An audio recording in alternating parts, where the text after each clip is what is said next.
রাহিম প্রিয় শিক্ষার্থীবৃন্দ, অনলাইন ক্লাসে তোমাদেরকে স্বাগতম। আজকে স্থির তড়িতের 11 নম্বর লেকচার। স্থির তড়িতের 11 নম্বর লেকচার। আজকে আলোচনার বিষয়বস্তু হচ্ছে গাউসের সূত্র, কুলম্বের সূত্র থেকে গাউসের সূত্র, গাউসের সূত্র থেকে কুলম্বের সূত্র। তো গাউসের সূত্র আলোচনা করতে গেলে আমাদের তড়িৎ ফ্লাক্স জানতে হবে, আর এটা স্থির তড়িতের একটা গুরুত্বপূর্ণ সূত্র। গাউসের সূত্র স্থির তড়িতের একটি গুরুত্বপূর্ণ এবং মৌলিক সূত্র। ম্যাক্সওয়েল তড়িৎ চৌম্বকীয় যে 4টি তত্ত্ব প্রদান করেন, তার মধ্যে প্রথম তত্ত্বটি হচ্ছে তোমার গাউসের সূত্র। প্রথম তত্ত্বটি হচ্ছে গাউসের সূত্র। যেহেতু গাউসের সূত্রের সাথে তড়িৎ ফ্লাক্সের সম্পর্ক, কাজে আমরা তড়িৎ ফ্লাক্স নিয়ে আগে আলোচনা করতে চাই। তড়িৎ ফ্লাক্স কাকে বলে?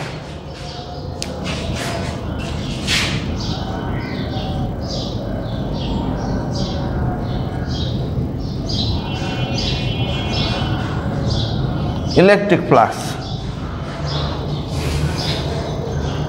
কোনো তলের ক্ষেত্রফল এবং ওই তলের লম্ব বরাবর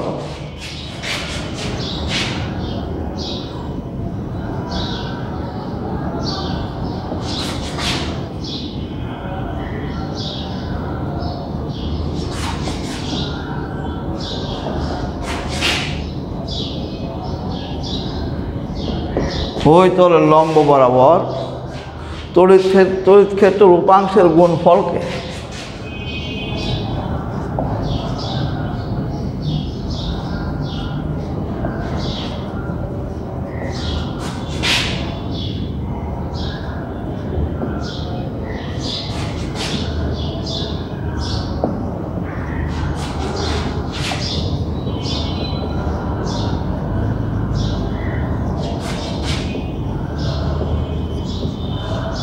তড়িৎ ফ্লাক্স বলে।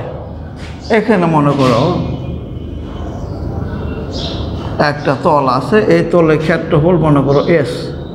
এইখান থেকে যদি আমি তলের উপর একটি লম্ব অঙ্কন করি এবং তড়িৎ প্লাবনের দিক হয় এটা, আর এই তলের ক্ষেত্রফল যদি এস হয়, তাহলে এখান থেকে আমরা লিখতে পারবো ফাই সমান তড়িৎ ফ্লাক্স ফাই সমান তড়িৎ ফ্লাক্স ফাই সমান ইএস।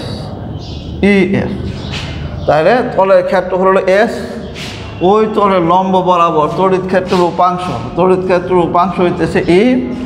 হ্যাঁ, এই দুইটার গুণফল ফাই সমান ইএস। যদি তড়িৎ ক্ষেত্র লম্বের সাথে তলের লম্বের সাথে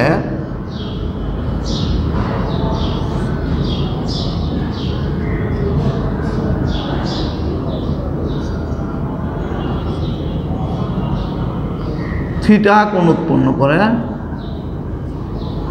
তলের লম্বের সাথে থিটা কোণ উৎপন্ন করে, সেই ক্ষেত্রে তোমার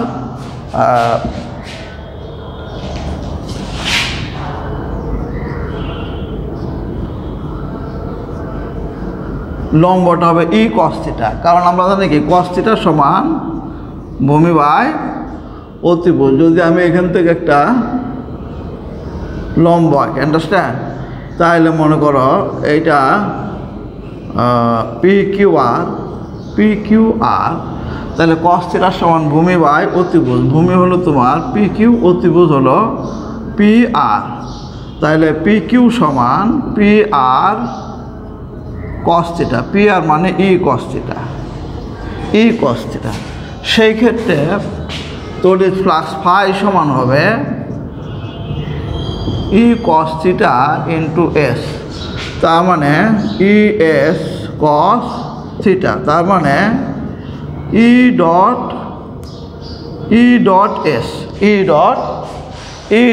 এস।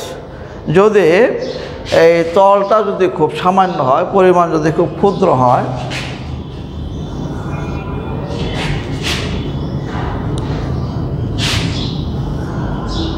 এটা হলো ডিএস, আর এইটা হলো তোমার ই।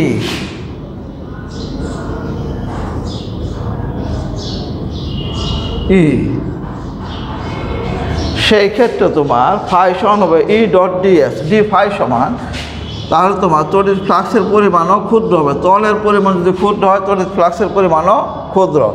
সেই ক্ষেত্রে ডি ফাই সমান হবে ই ডট ডিএস, ই ডট ডিএস, ই ডট ডিএস। এখন তোমার যেহেতু এটা তল সংলগ্ন, কাজে আমি টোটাল যদি তড়িৎ ফ্লাক্স নির্ণয় করতে যাই তখন হবে integration E dot D S, surface integration E dot D S. আর তলটা যদি বদ্ধ তল হয়, যেমন আমি যে তলগুলো এঁকেছি এই তলগুলো কি বদ্ধ তল, মানে সীমাবদ্ধ, এই ক্ষেত্রফলটা একটা সীমাবদ্ধ স্থানের মধ্যে আছে, আন্ডারস্ট্যান্ড, মানে গোলাকার আর কি। যেহেতু এটা চারদিক দিয়ে বদ্ধ, এই জন্য এটাকে বলা হয় বদ্ধ তল। সেই ক্ষেত্রে আমরা তড়িৎ ফ্লাক্স ফাই সমান লিখব closed integration, closed surface integration E dot DS, ই ডট ডিএস। তাহলে আমরা এখান থেকে তড়িৎ ফ্লাক্স সম্পর্কে বিস্তারিত জানতে পারলাম। নেক্সট আমরা আলোচনা করব তোমার গাউসীয় তল। গাউসীয়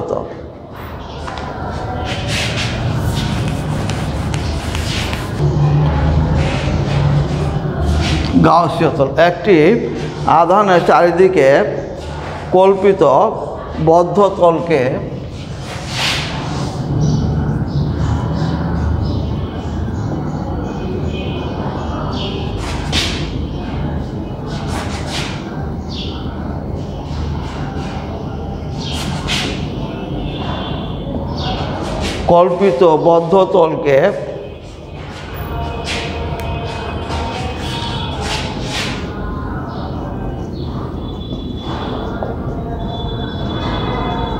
গাউসীয় তল বলে। আমরা যে তলটা এঁকেছিলাম সেটাই গাউসীয় তল। যেমন এটা এখানে যদি একটি আধান থাকে, তাহলে এটা একটা বদ্ধ স্থানের মধ্যে সীমাবদ্ধ, এই জন্য এটাকে বলা হয় গাউসীয় তল। গাউসীয় তল যে কোনো আকৃতির হতে পারে, গাউসীয় তল যে কোনো আকৃতির হতে পারে।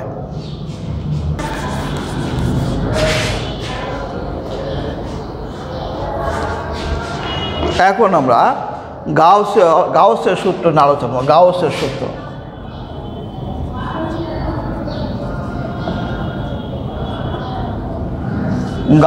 সূত্র,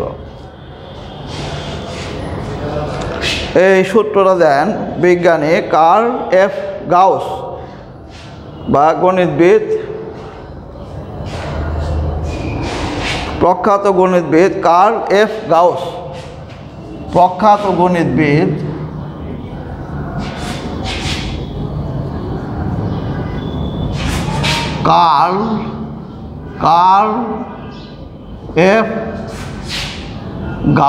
কার্ল এফ গাউস, উনি যে সূত্রটি বিবৃতি করেন বা দেন সেটা হলো তোমার কোনো তড়িৎ ক্ষেত্রে কোনো বদ্ধ কল্পিত তলের কোনো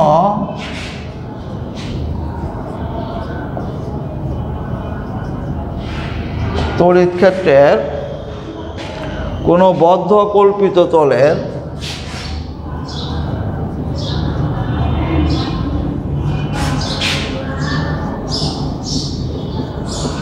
যেটাকে আমরা বলি গাউসীয় তল।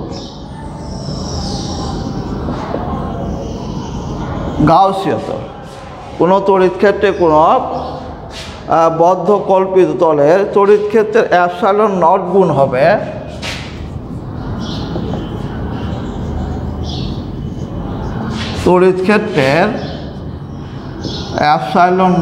গুণ হবে ওই তল দ্বারা আবদ্ধ মোট আধানের সমান।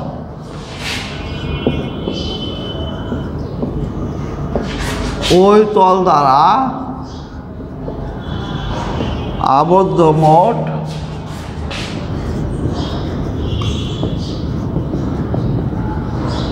আধানের সমান।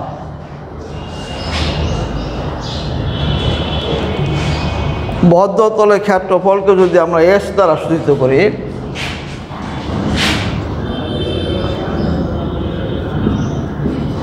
বদ্ধ তলের ক্ষেত্রফল যদি এস হয়, আর মোট আধানের পরিমাণ যদি কিউ হয়, মোট আধানের পরিমাণ যদি কিউ হয়, সেই ক্ষেত্রে সূত্র অনুসারে আমরা লিখতে পারবো এপসাইলন নট ফাই সমান, এপসাইলন নট ফাই সমান কিউ, এপসাইলন নট ফাই সমান কিউ। আবার আমরা ফাই সমান জানি কি close surface interaction E dot D S, epsilon nought phi সমান closed surface interaction E dot D S সমান কিউ। তাহলে আমরা এখান থেকে লিখতে পারবো ফাই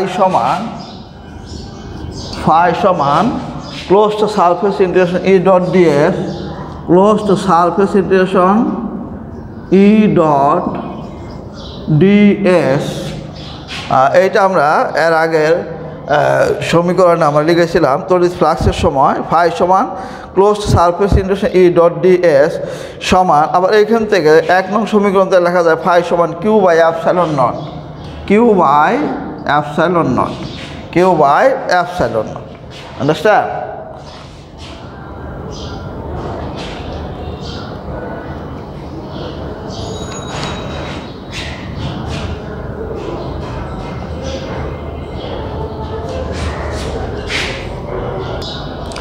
যদি ওই তলে কোনো আবদ্ধ আধান না থাকে, যদি ওই তলে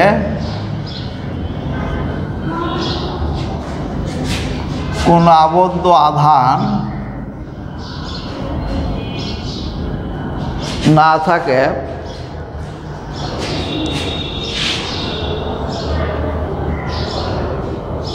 বা তাতে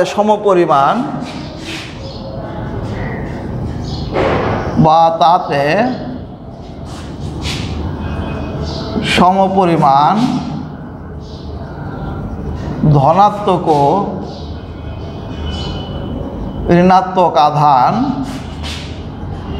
থাকে, তাহলে সেই ক্ষেত্রে তোমার হবে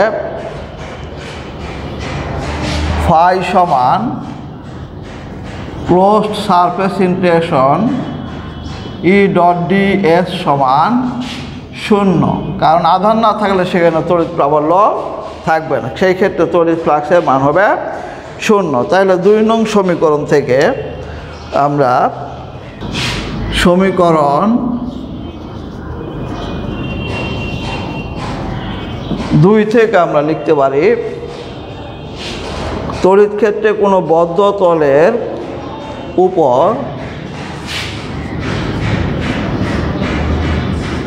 তড়িৎ ক্ষেত্রের কোনো বদ্ধ তলের উপর তড়িৎ প্রাবল্য এপসাইলন নট এর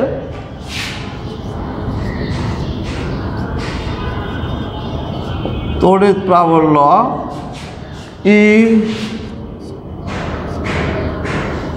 ই এর অবিলম্ব উপাংশের তল যুগজের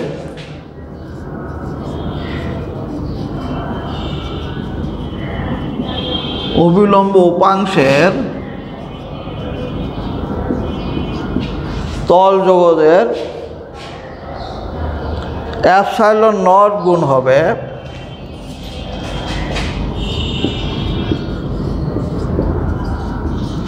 এপসাইলন নট গুণ হবে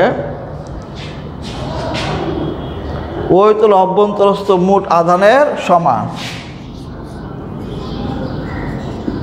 ওই তলের অভ্যন্তরস্থ মোট আধানের সমান। তাহলে এই 2 নং সমীকরণ থেকে আমরা এটাকে এইভাবে লিখতে পারি যে তড়িৎ ক্ষেত্রে কোনো বদ্ধ তলের উপর তড়িৎ প্রাবল্য ই এর অবিলম্ব উপাংশের তল যুগজের এপসাইলন নট গুণ হবে ওই তলের অভ্যন্তরস্থ মোট আধানের। যুগজ বলতে এখানে ইন্টিগ্রেশন বোঝানো হয়েছে, যুগজ বলতে এখানে ইন্টিগ্রেশন বোঝানো হয়েছে। আশা করি তোমরা বুঝতে পারছো। প্রিয় শিক্ষার্থীবৃন্দ, এখন কুলম্বের সূত্র থেকে আমরা গাউসের সূত্র প্রতিপাদন করতে চাই। কুলম্বের সূত্র থেকে গাউসের সূত্র।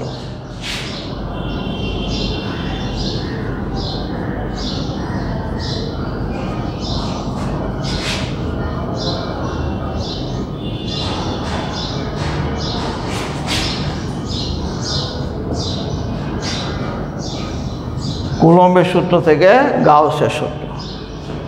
আমরা আবার একটা তল আঁকি, তল আঁকলাম। এখান থেকে আমরা, এটা হলো তোমার আর ব্যাসার্ধের একটি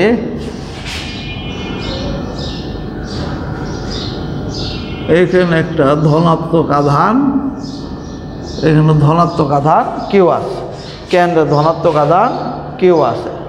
আর এখানে তোমার ব্যাসার্ধ হলো এটা আর, ব্যাসার্ধ আর।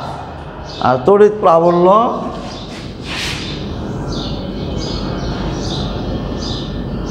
এইদিকে তড়িৎ প্রাবল্য। এখানে আমরা একটা ক্ষুদ্র তল ধরব। ক্ষুদ্র তলটা হলো মনে করো ডিএস। ডিএস এবং ই এর দিক একই, ডিএস এবং তড়িৎ প্রাবল্য দিক একই। তাহলে আমরা কুলম্বের সূত্র থেকে গাউসের সূত্র প্রতিপাদন করতে চাই। তড়িৎ প্রাবল্য থেকে আমরা জানি ই সমান 1/4 pi epsilon naught q by r square, q by r square. এইটা তোমার দিক হইতেছে, আমি যদি এটাকে এ ধরি আর এটাকে বি ধরি, তাহলে এ বি বরাবর, এ বি বরাবর। যেহেতু এইটাও ধনাত্মক আধান, এখানে একক ধনাত্মক আধান আছে, কাজেই তড়িৎ প্রাবল্য ই সমান 1/4 pi epsilon naught q by r square. Ds তলের সাথে সংশ্লিষ্ট তড়িৎ ফ্লাক্স হবে, ডিএস তলের সাথে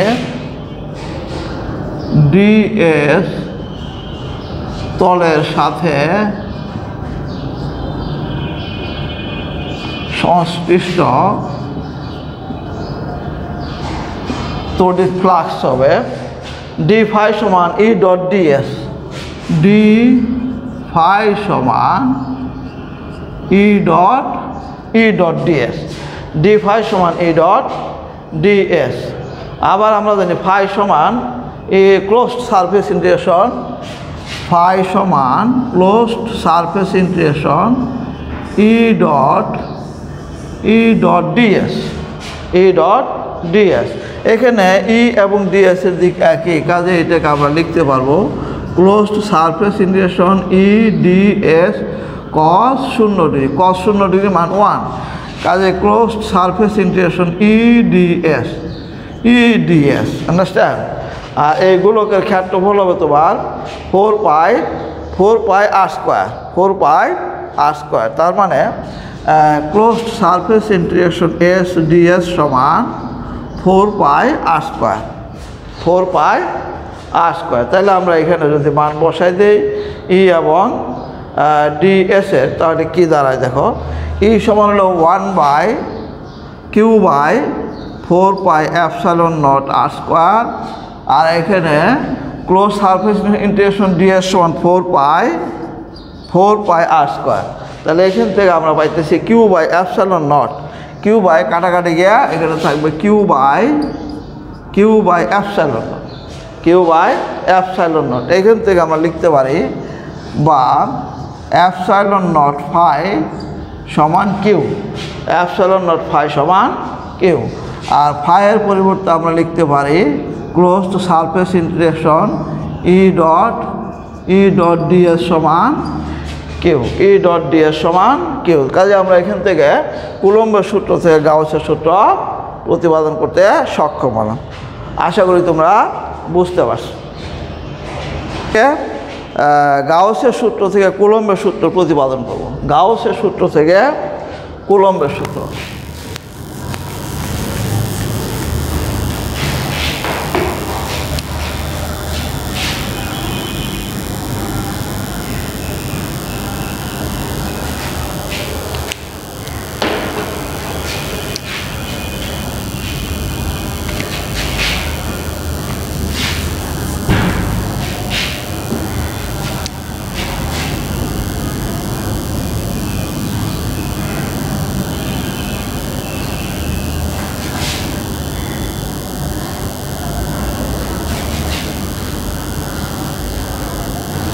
গাউসের সূত্র থেকে কুলম্বের সূত্র। গাউসের সূত্র আমরা জানি epsilon not closed surface integration E dot DS সমান কিউ সমান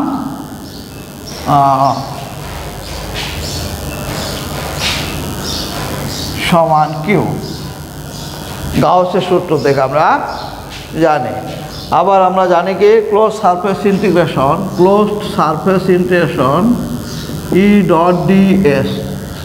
ই ডট ডিএস সমান closed surface integration E DS কস 0 ডিগ্রি। যেহেতু ডিএস এবং ই এর দিক একই, সেই ক্ষেত্রে আমরা লিখতে পারবো ক্লোজড সারফেস ইন্টিগ্রেশন ইডিএস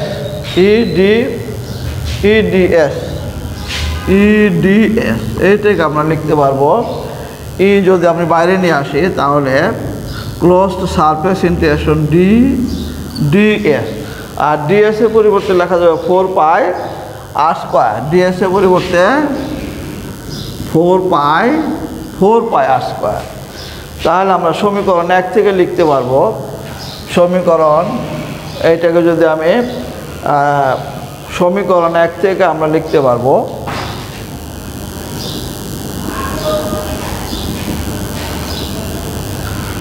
সমীকরণ 1 থেকে এপসাইলন নট তারপরে 4 pi R square, epsilon nought 4 pi R square. এইটার পরিবর্তে লেখা যায় 4 pi R square, 4 pi R square সমান কিউ। তাহলে ই সমান লেখা যাবে বা এপসাইলন নট এর সাথে থাকবে একটা ই থাকবে। হ্যাঁ, তাহলে এখান থেকে আমরা লিখতে পারবো ই সমান 1/4 pi epsilon naught q by r square. এটাই কুলম্বের সূত্র। কাজে আমরা গাউসের সূত্র থেকে কুলম্বের সূত্র প্রতিপাদন করতে সক্ষম হলাম। আজকের মতো ক্লাস এখানে শেষ। ইনশাআল্লাহ আগামীতে আবার সাক্ষাৎ হবে। আল্লাহ হাফেজ।